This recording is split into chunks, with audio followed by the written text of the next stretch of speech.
At naglig sa harapan ninyo ngayon. Sa totoo lang. Ikaw ba talagang sumulat nito? Mr. Alvaro.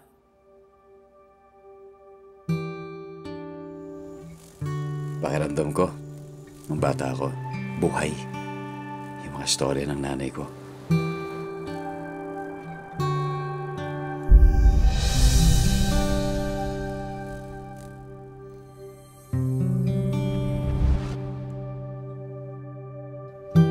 Hanggang sa dulo ng mundo.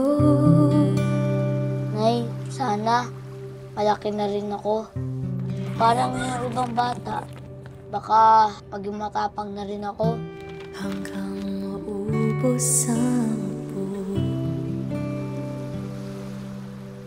Alam mo, anak, matapang ka. Mas matapang ka kaysa sa iniisip mo. Hanggang gumulong ang luha. Hanggang mahulog ang tala.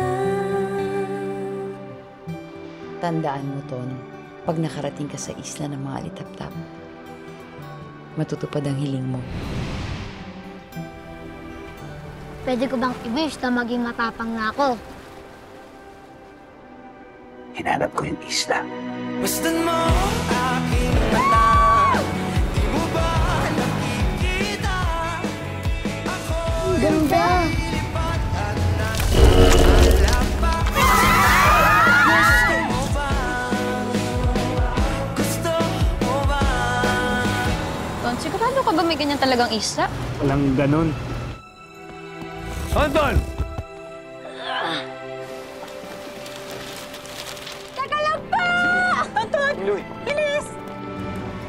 Sorry, Nay.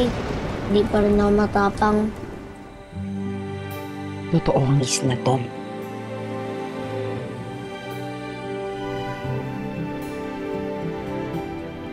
Mahanap natin, Nay. Oo naman, tayong dalawa pa ba?